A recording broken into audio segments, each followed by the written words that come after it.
Jail ചാടിയ ശേഷം പുലർച്ചെ 5:30 ഗോവിന്ദച്ചാമി പള്ളിക്കുന്ന് ക്ഷേത്ര പരിസരത്ത് എത്തിയ ദൃശ്യങ്ങൾ പുറത്ത്.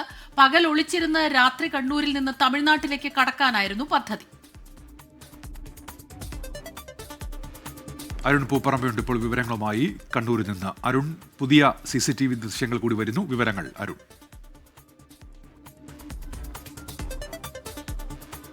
അതായത് പോലീസ് പറയുന്നതനുസരിച്ച് 4 മണിക്കും 6 മണിക്കും ഇടയിലാണ് ഈ ജയിൽ ചാട്ടം നടന്നത്. ഏകദേശം നമ്മൾ മനസ്സിലാക്കുന്നതനുസരിച്ച് 4:30 ഈ ജയിൽ ചാട്ടം നടന്നിട്ടുണ്ട്.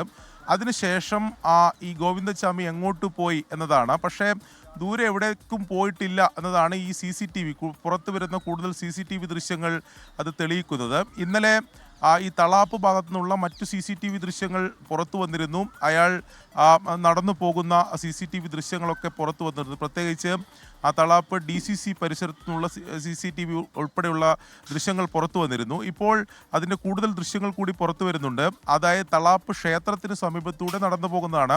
ഏകദേശം 5:30 പുലർച്ചെ 5:30 ഈ ഗോവിന്ദച്ചാമി നടന്നു പോകുന്നത്. അതായത് നമുക്ക് പോലീസിന് ഉൾപ്പെടെ മനസ്സിലാക്കാൻ സാധിക്കുന്നത് ഇയാൾ ഈ പുലർച്ചെ ജയിൽ ചാടുന്നു. അതിനുശേഷം പകൽ സമയത്ത് എവിടെയെങ്കിലും ഒരു ഒളിവ് സങ്കേതത്തിൽ പാർക്കുക. അതിനുശേഷം രാത്രി ആകുന്നതുവരെ കാത്തിരിക്കുക. പിന്നീട് അയാൾ ഈ സംസ്ഥാനം കടന്ന് തമിഴ്നാട്ടിലേക്ക് കടക്കാനായിരുന്നു ഒരു പദ്ധതി ഇട്ടിരുന്നത്. അതിൻ്റെ ഭാഗമായി അതിന് പറ്റുന്ന ഒരു ഒളിവ് സങ്കേതം തേടിയാണ് ഈ നഗരത്തിലെ വിവിധയിടങ്ങളിൽ, പ്രത്യേകിച്ച് ഈ തളാപ്പ് പള്ളിക്കുന്ന് ഭാഗത്ത് തന്നെ ഇയാൾ നടന്നു പോയത് എന്നതാണ്. ഇത്തരത്തിൽ അലഞ്ഞ് നടന്നതെന്നാണ് ഇപ്പോൾ പോലീസ് ഉൾപ്പെടെ പറയുന്നത്.